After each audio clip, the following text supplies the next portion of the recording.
আজ এসএফআই এর কলকাতায় কলেজ স্ট্রিটে ছাত্র সমাবেশ।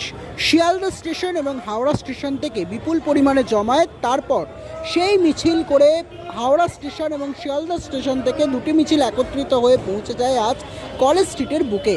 ইতিমধ্যেই হাওড়া স্টেশন থেকে মিছিলের নেতৃত্ব প্রদান করেন এসএফআই এর জয়েন্ট সেক্রেটারি দীপশিতা ধর।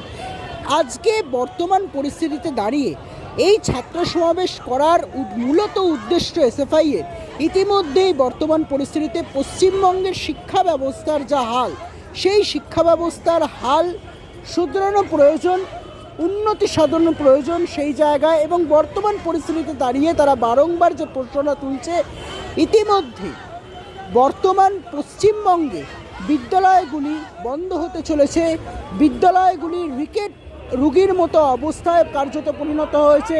তার পাশাপাশি যে কলেজ বিশ্ববিদ্যালয়গুলি রয়েছে, সেই কলেজ বিশ্ববিদ্যালয়গুলিতে তৃণমূল ছাত্র পরিষদের দাদাগিরির কারণে অনেক গরিব ছাত্রছাত্রীরা ভর্তি হতে পারছেন না, এবং সর্বোপরি 2020 সালে জাতীয় শিক্ষানীতি, সেই শিক্ষানীতি এই বাম সংগঠনগুলি মান্যতা দেয় না, এবং এর বিরুদ্ধে কিন্তু আজকে এসএফআই এর এই ছাত্র সমাবেশ।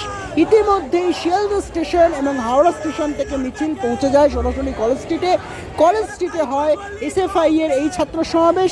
এই ছাত্র সমাবেশে এসে যোগদান করেন ইতিমধ্যেই সিপিএম নেতা সুজন চক্রবর্তী থেকে শুরু করে নিরাপদ সর্দার থেকে শুরু করে, এছাড়াও এসএফআই এর কলকাতা জেলার সভাপতি দেবাঞ্জন দে থেকে শুরু করে সৃজন ভট্টাচার্য থেকে শুরু করে আরও শীর্ষ বাম নেতৃত্বরা, এবং শুধু আজকে এসএফআই নয়, এসএফআই এর পাশাপাশি প্রায় আরও অন্যান্য বাম সংগঠনগুলিও এই সমাবেশকে সাফল্যমণ্ডিত করতে যোগদান করেন আজ সেখানে।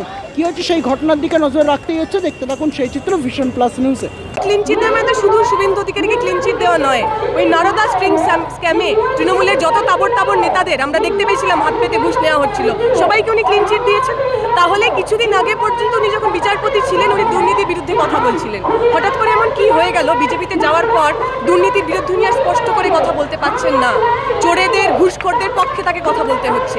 এই ভয়টাই আমরা পেয়েছিলাম। উনি যদি বিচারপতি থাকতেন আরও 4টে মাস ওনার হাতে সময় ছিল, বিচারপতি হিসেবে উনি ওনার কাজটা করতে পারতেন।